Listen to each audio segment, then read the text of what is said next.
one of my favorite ways to look at aphrodisiacs is foods that have an immediate effect that may prompt you to get in the mood. And that's something, for example, chili pepper. So a chili pepper raises your body temperature. It'll also make your tongue tingle, it'll make your lips plump a little bit, so you look a little more kissable. You may feel a little more like kissing someone. They also, if you eat enough of them, it'll give you a bit of a flush to your cheeks. And psychologists say that to someone who's attracted to you, that will equate to a sexual flush. So, their mind will kind of wander in that direction.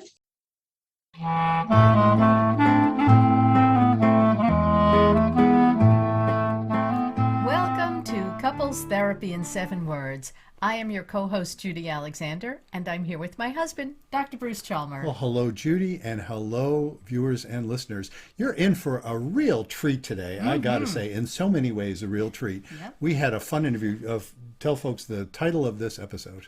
It is called Fork Me, Spoon Me, an interview with food aphrodisiac expert Amy Reiley. And whatever you're thinking right now, folks, that's what it's about. That's what it's about. And that happens to be the title of one of her books, Fork Me, Spoon Me. Fork Me, Spoon Me. Which we love. She's got the best titles. She does have the best titles, and we had a lot of fun with this interview. I will say right up front, we had all sorts of technical hilarity happening on it, and nevertheless, you're going to see, I don't know if it'll be totally seamless, but you will get to see a lovely interview. Yes, and if it seems choppy, that we just had a lot of technical problems with the Zoom freezing and whatnot. But this has got to qualify as, I don't know if it's our sexiest interview yet. It's because we've had some pretty sexy interviews, actually.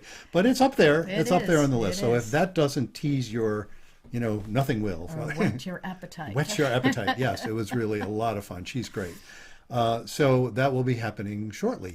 Before we do that, we have to put in some exciting little bits of advertising here. First of all, my new book has been out now for several weeks. Here we are, each holding a copy for those of you who are just hearing this. It's called It's Not About Communication, Why Everything You Know About Couples Therapy is Wrong. And I think it's a really good book, frankly, and I invite you to go check it out. You can find it, information about any bookstore will carry it. The ebook, as of the time of this recording, the ebook is on pre-order from Amazon. That's how you'll get it. Eventually, it won't just be Amazon, but for now, pre-order for Amazon. It'll come out in several weeks from the time of this broadcast, January 15th. But the paperback is available now from any bookstore. It's also available if you go to ctn7.com/books, or just ctn7.com. You'll see there's a books tab that will take you actually over to my website, where you will have more information about the book. And the reason you want to buy this book, aside from the fact that I think it's a fun read, actually. It is a fun read. It's, I'm rather irreverent in certain sections, but it's also more than just if you're considering couples therapy per se. Just being in a couple, you will benefit from reading this book, because it will teach you, it'll help you understand what's going on, even when things are going well, and especially when things are not going so well. And it'll give you a pathway to figure out how to improve that, whether that involves couples therapy or not. And another thing, I'll put in another little plug for, in fact, we're going to be doing, one of these weeks, we'll be doing a podcast episode specifically on this section. There's a whole chapter in there called Couples Therapy Under the Hood, where I show you all my secrets. And that is that's a useful thing to know, even if you never do couples therapy, because the kind of stuff that I do in the first session with people is the kind of thing that when you know about, you can apply that to your own relationship. So I urge you to get a hold of that book and tell your friends and respond to our social media posts and all that kind of thing.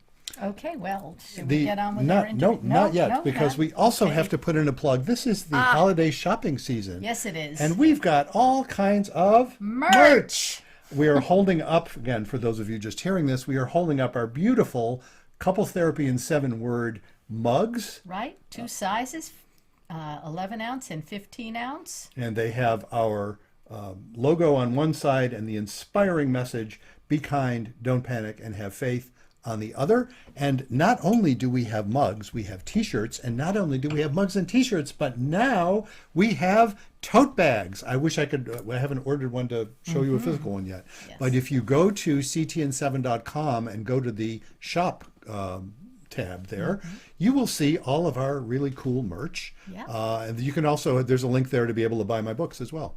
So I hope you will do that. And so now, yes, without further ado, let's go to our interview with Amy Reiley, and we'll see you on the other side. Our guest today is Amy Reiley. In 2004, Amy became the second American to earn a Master's of Arts in Gastronomy, awarded by France's culinary temple, Le Cordon Bleu.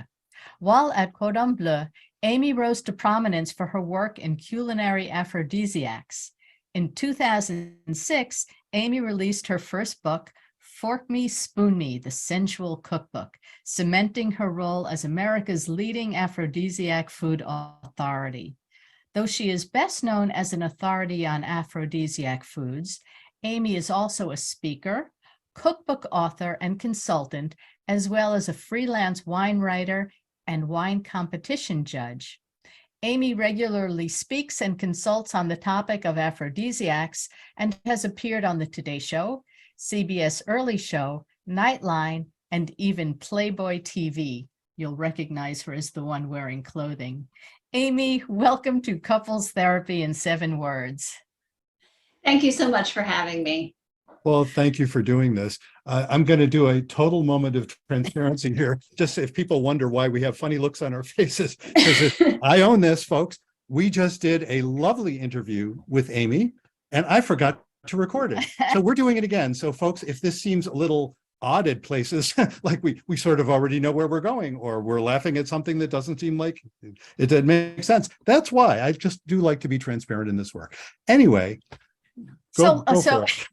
So why don't we start by asking how you became interested in aphrodisiac foods, how you learned about them, and what they are. Okay, so the story is not remotely romantic. I need to come up with, I need to invent a story for this. The truth of the matter is, I was a freelance wine writer, and I still love wine. It is still my passion. I still write on wine. But I got to a point where I needed more work. And I was trying to figure out what area of the food and wine world I could find, get a foothold. And I've always loved folklore and mythology, and I've always been very interested in the health side of food. And I kind of picked the topic of aphrodisiacs out of the air because it would allow me to study both. Yeah. And that's it. Yeah. And not a lot of people doing that either, right? I mean, it's quite an interesting niche. Yeah. In fact, when I started writing on the topic, it was very hard to get information. So I actually started researching it. It was a part of my master's degree program. We were able to do a lot of self-directed study, and I did a lot of mine on aphrodisiacs, and it was hard to get information, particularly from a culinary standpoint. There was anthropological. So yeah. Was this before or after you had trained at Cordon Bleu? So it was so I did my master's with the Cordon Bleu. And so we did a lot of it. So my program was studying everything but cooking. So food and history, food and the arts, food and culture. I didn't even know and, that. It's interesting when I first saw your profile and we were thinking, gee, would we like to invite you to be on our show? And my first thought was, she's peddling snake oil, it's like these things, supplements or something like that. And then of course I looked at your information, and that's not at all what you're about. And it looked very intriguing. So from that perspective, what are aphrodisiacs, and do they actually work? And tell us about that. Sure. There are a number of ways that you could define an aphrodisiac. One of the silliest, in my opinion, is historically a lot of foods that have a sexually suggestive appearance have been considered aphrodisiac, like a cucumber. If it works for you, great. I don't get it. Yeah. Yeah, it is interesting. There's a lot of traditions that will pick up on superficial similarities like that. You know, something Right. looks phallic or something looks like a breast. Yeah. We were mentioning when we were talking earlier, the lulav and etrog from Sukkot, from the Jewish holiday of Sukkot, are phallic symbols. They don't teach you that in I think you were mentioning your kids go to Jewish preschool. Yes. They don't teach you that. They didn't teach me No. that when I was a kid either. But those are very much associated, you know, thought of as Right, sort well, of sexual you got symbols. a palm branch and, Yeah. and you got the little Yeah. Yep. I mean, if it works for you, wonderful. Mhm. One of my favorite ways to look at aphrodisiacs is foods that have an immediate effect that may prompt you to get in the mood. And that's something, for example, chili pepper. So a chili pepper raises your body temperature. It'll also make your tongue tingle, it'll make your lips plump a little bit, so you look a little more kissable. You may feel a little more like kissing someone. They also, if you eat enough of them, it'll give you a bit of a flush to your cheeks. And psychologists say that to someone who's attracted to you, that will equate to a sexual flush. So, you know, their mind will kind of wander in that direction. So foods like that are great, especially to serve, say, at a romantic dinner. So now I can't eat peppers. So if I want to have a romantic dinner, what should I be eating? Okay. So first of all, if you want to have a romantic dinner, the first thing you should do is think about what the person you're trying to romance would like. So for example, I would choose a first course of champagne and oysters. My husband hates both. So that would be my meal. And what are you feeding he him? can have French fries. I don't know. He can have no, let's see. The French fries would not be an aphrodisiac. He could have I'll just cut up an apple. Right? It's like the ultimate symbol of fertility and romance. So Yeah. he can have an apple. But anyway, I would serve champagne and oysters. And I know it sounds a bit cliched, but for me, these are great choices of aphrodisiac foods. I mean, first of all, oysters are a source of lean protein, so you can get some energy, right? It is a lean food, so it's not going to feel heavy in your stomach. Champagne, I mean, all alcohol is considered aphrodisiac. The problem with alcohol is overindulgence. Right. Yeah. Right. So if what you love is cocktails, great, but just serve one, you know?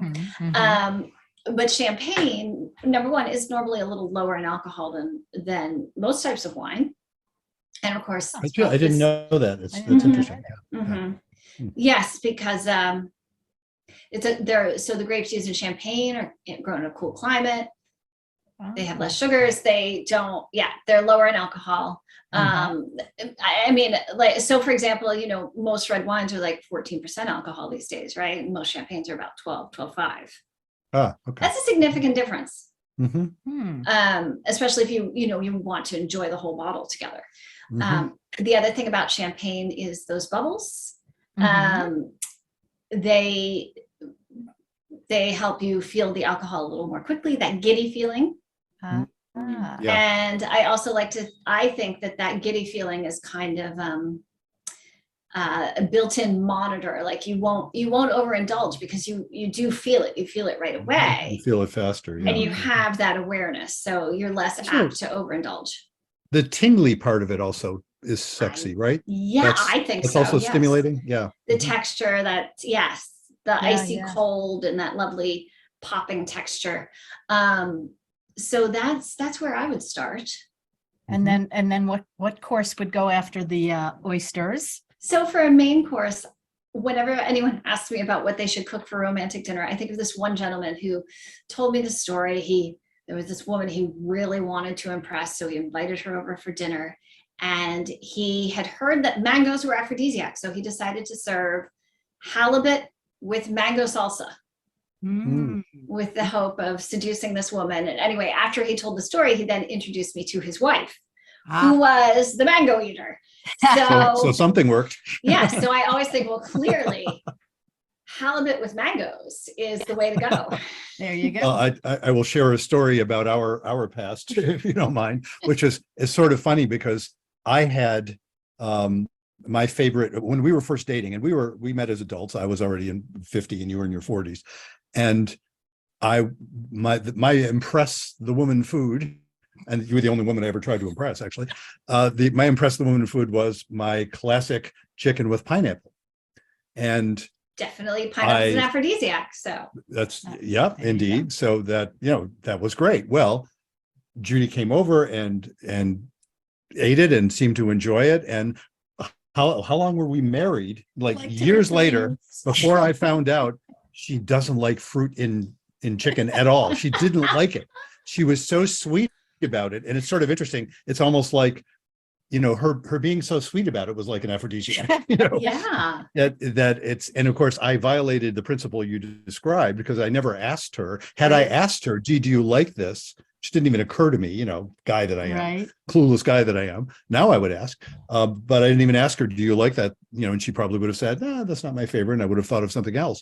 Although, of course, me being me, I didn't have anything else. So I didn't have another specialty. But that's just interesting that, you can, that part of it is relational, that how food plays into the relationship, it can be very complex. And what you're talking about in terms of what makes for an aphrodisiac kind of meal involves a lot about the relationship between the two people. Well, I didn't ask you the first time I cooked. I made for your birthday. That's true. Yeah. I made him an all mushroom meal, mushroom soup, mushroom risotto, mushroom chicken. I mean, everything had mushrooms in it. What's fascinating about all of this is that mushrooms are considered a great aphrodisiac for women, and pineapple is considered a great aphrodisiac for men. There we are. And so we went with our own aphrodisiacs. We went with our own aphrodisiacs, which of course is a violation of what one of the guests in our program referred to as the platinum rule, as opposed to the golden rule. The golden rule, do unto others as you would have them do unto you. But the platinum rule is no, do unto others as they would have you do unto them. So I should have been serving you mushrooms and you should have been serving me pineapple, but it was fine either. Anyway, here we are, and we're very happy about it. Here we are. It worked for us. Yeah. Yeah. Yes. Well, it's interesting, that makes me think of with wines. So there was a doctor in Australia, Dr. Max Lake, who studied the scents of wine and arousal.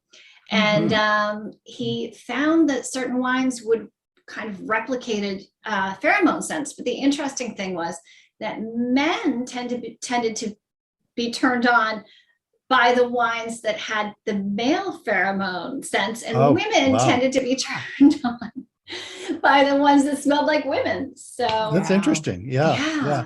So it's not so much the attraction as it is the stimulation of that part of yourself. Well, let's talk a little bit about the role of scent in foods. Okay. That's one of the areas of aphrodisiacs that's really had some interesting study. And there are scents that have been proven to be arousing. Oddly, the most successful, there was one particular study which was very widely talked about maybe 15 years ago. But they combined scents, and so they found that the most successful arousing scent to men was a combination of lavender with pumpkin pie spice. Wow. Which could explain the whole pumpkin pie spice craze. I don't know. And for women, it was a combination of licorice and cucumber. I don't know who would ever combine these scents. That would not be on my list. I can tell you that. No. Yeah. No. Mine would have vanilla on it. Well, vanilla actually was arousing for men, but they said that it was arousing for older men, and I don't know what defines older men. I just figure if you want to land a sugar daddy, dab some vanilla behind your ears. I was gonna say I qualify as an older man. I like the smell of vanilla. That would be my scent. Yeah, and you like it too. I do. Yeah. I like the smell of it. Everybody likes glazed donuts. That seemed to be a turn on for a universal turn on. Wow, interesting. See that? Yeah. And you say likes, it's not just likes, but it's sort of sexually stimulating. Yes. Are you talking about the smell of it or the taste of it? Just the aroma. Yeah. The aroma. Wow. Yeah. And I went along. A psychology teacher invited me one time a professor invited me to visit his class, and we surveyed them on scents that they thought were arousing, and pizza Cheese kidding. pizza. College students, they all want to smell cheese pizza. Maybe they associate it with hookups, you know? Maybe. I mean, but Yeah. you know, it was obviously a very informal study, but we're just like, what is sent to you know, it turns you on? Pizza. Yeah.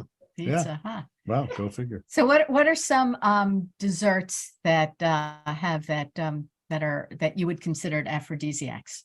Okay, so my favorite aphrodisiac dessert is affogato, which is just a very simple Italian dessert. It's just espresso with a scoop of gelato.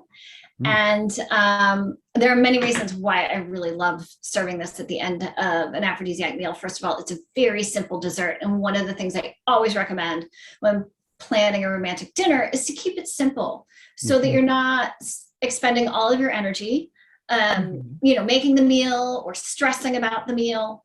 So affogato is something you can make in seconds, which is great. And so the other thing I like is that all of the ingredients are aphrodisiac. Coffee is actually considered an aphrodisiac, mostly because it's a stimulant. So you're both getting a little burst of energy at the same time.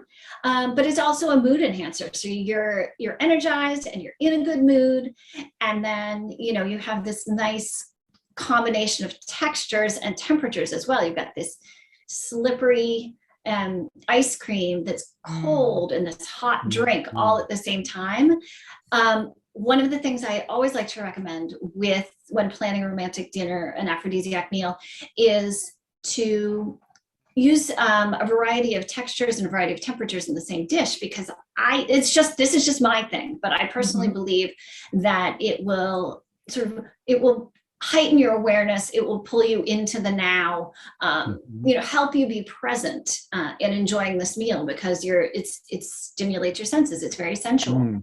Yeah, I talk about that with couples a lot, that intimacy in general is all about, you know, like being present in your body. Yeah. And so things, and you were talking about this earlier, things that will stimulate different senses, right, can really enhance a feeling of being present. And when you're present with yourself, intimate in your own sense of the world, you can be intimate with someone else too. And it elevates the whole thing. Yes. If as a couple, you wanted to have a healthy sex life and eat foods that will help you with that, what are some foods that you recommend for men and women? So this is what I primarily talk about, is really how aphrodisiac foods can help you maintain a healthy sex drive and, you know, improve sort of that sexual experience. Because you'd be surprised, just altering your diet a little bit can really make a very positive change. And there are lots of foods that are great for both men and women, but there are some that are specifically better for men and some that are specifically better for women. And I run a website called Eat Something Sexy, and there we've even created like this punch list of 10 best foods for men, 10 best foods for women. So you can just kind of, you know, grab the things that are really going to work extremely well for you. So for men, pineapple, which we talked about, is on that list. Has a lot I of do nutrients. like, just not in chicken. Fresh pineapple is perfect, or put it in a smoothie. Pineapple's actually a very nutrient dense food. First of all, it's great for both men and women in that way. You know, it's full of fiber, it's full of water, it's full of vitamin C, but it's also full of manganese. And I work a lot with a nutritionist who jokes, she calls it manganese, because it's really great for men's health and specifically men's sexual health. So that would be the primary reason that pineapple makes the list for men. So for women, my favorite is probably chocolate, dark chocolate specifically. Because as I'm sure you've heard, dark chocolate is loaded with antioxidants. So it's, you know, it's great for overall health. It's believed to be a bit of a mood enhancer. It has manganese and is said to be, it may help with reducing menstrual cramps. It has, you know, manganese can, not manganese, sorry, magnesium. Magnesium. I got stuck on the manganese there. No, magnesium. Magnesium, and the magnesium is the reason that chocolate is sometimes recommended when women have menstrual cramps. So that is my favorite. And the texture itself is just so sensuous. The sensuous on your texture. tongue, It's a happy food. It's a very at the risk of happy TMI, At the risk of teaming, I will note that I love the effect it has on you. So, That's actually quite but too, I love sweet. chocolate too, but I love the effect it has on you. Oh. So those are, those would be two of my favorites. I mean, some others that make the list would be pomegranate, which is known to be specifically good for men, but I think that might be more because most of the studies on pomegranate have been focused on its effects on men. And I kind of wonder if we looked more at what it does for women, we might discover that it's also a great food for women. But for now, I have it on the men's list. Oats also go on the men's list. So do nuts. Of course they do. Which actually, yeah, I know. But they actually they will help promote testosterone production, and they have a few other attributes that are that men need, that somebody sometimes neglect in their diet. And of course, women's libido is also tied up with testosterone. Right. So I would imagine it might have a positive effect on women's libido also. Absolutely. Is that true? As far as you know? Yes. It's just it has you can list a lot more effects. But all the foods that I'm naming are good for both men and women for various reasons. It's just that they're a standout for one sex or the other. So.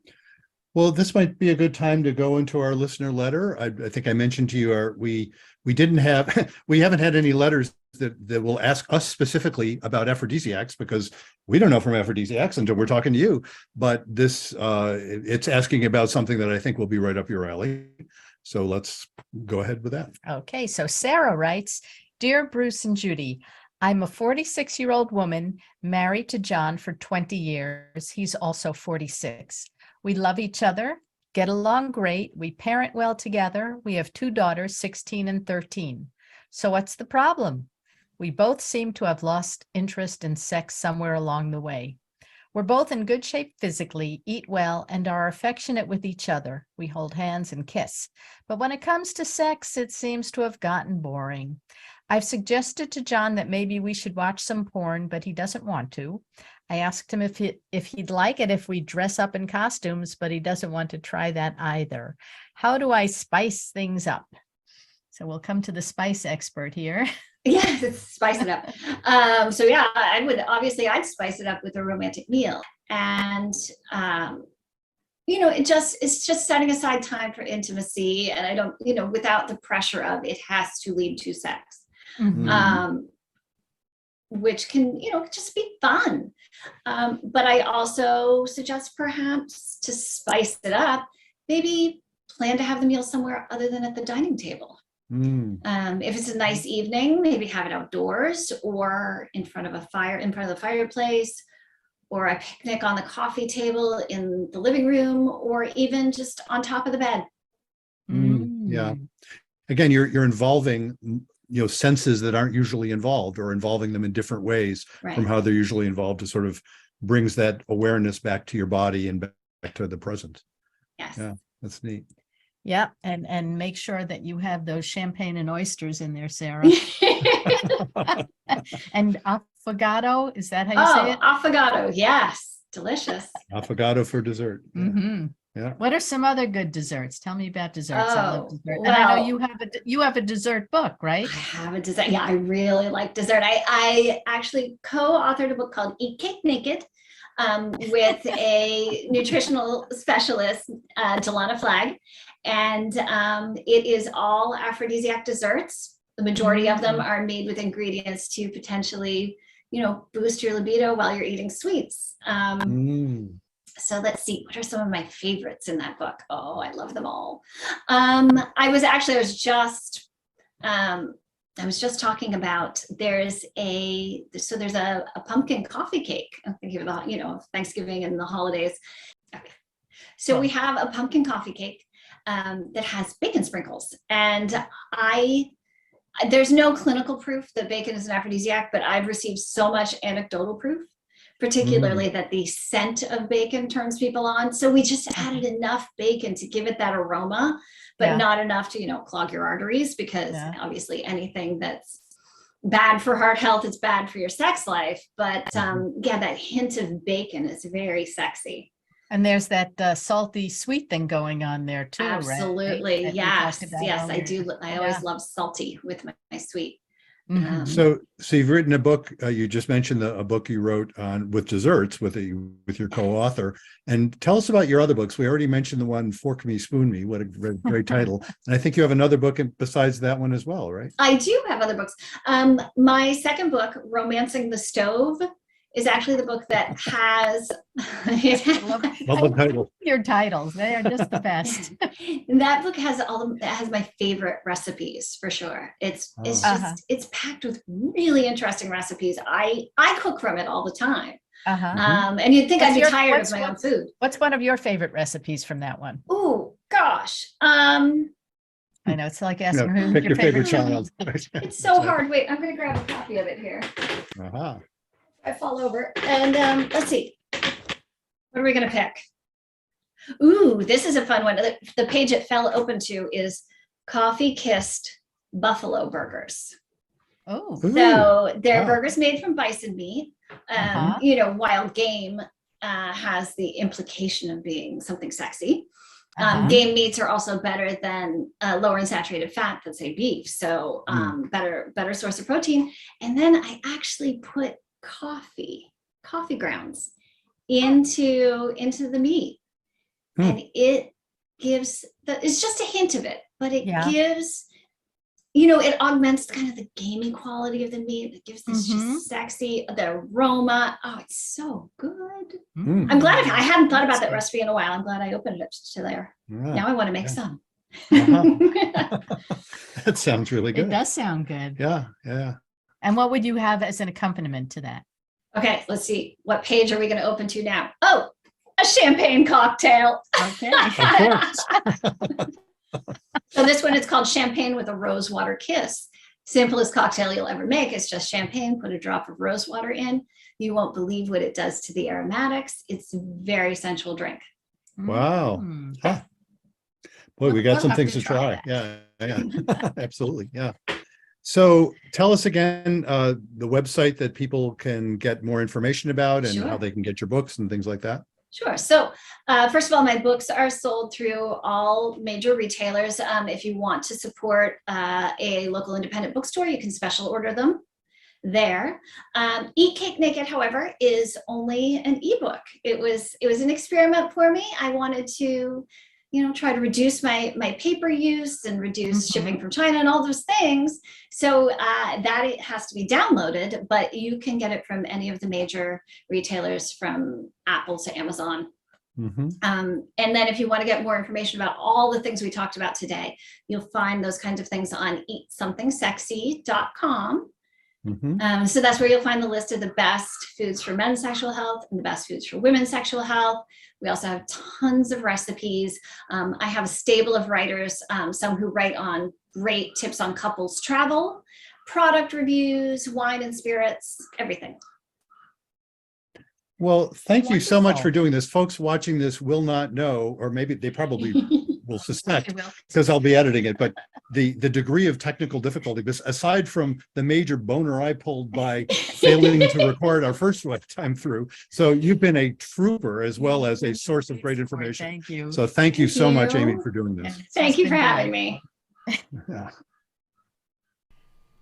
Well, I hope you enjoyed that interview with Amy Reiley. It was certainly very delicious, I should say. That was a delicious. I come through that interview, and I won't go further than that, but I'll just say I find myself quite stimulated by that interview. I hope you do too. I know. I in all look the right forward to ways. reading her books. Yeah. They are just, I've been looking at her website and got some recipe ideas. Yeah. So hope you enjoy that. And folks, if you enjoyed this, we hope you will let us know. You can drop us a line. And especially, we hope you will review our podcast and rate us and do all that kind of stuff to let other folks know. Whatever platform you get your podcasts from, you can do a review there. And we hope you will do that. And that will like us, follow us, 5 stars, tell your friends, share us. Let people know, as many people have been doing, because our listenership and viewership keeps growing. Yes, it does.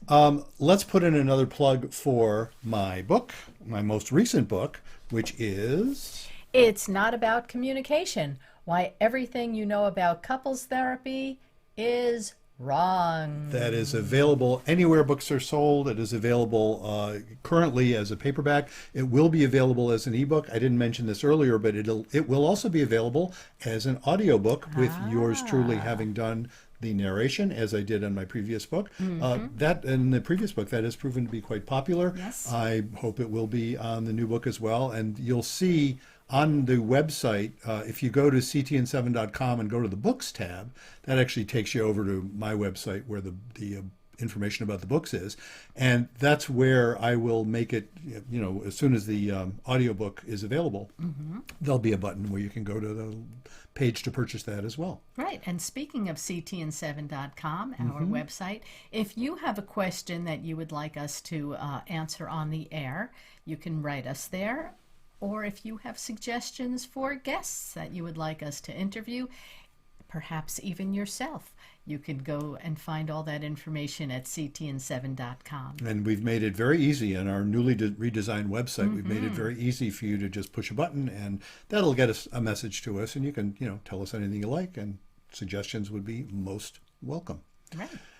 Don't forget our merch. We mentioned that earlier. You can get that at the store. This is the holiday shopping season, folks. Yep. I want to especially put in, again, I can't hold up a tote bag, but by golly, we've got tote bags now, and what a perfect gift for folks. We even have tote bags that have the a picture of my book cover on it as well. Yes. If you're really into that, it's not about communication. You'll be broadcasting to the world that, oh, you're thoughtful when it comes to this whole relationship business. And Well, yes, it's very artistic, It always reminds me of a Roy Lichtenstein painting. It doesn't does. It? Yes, It it has is that very look. much For that those of you style. who are listening, it's very much in the style of that famous artist. So go to our website and you can have a look at it. Indeed. And so, until next time, Remember, be kind don't panic. and have faith.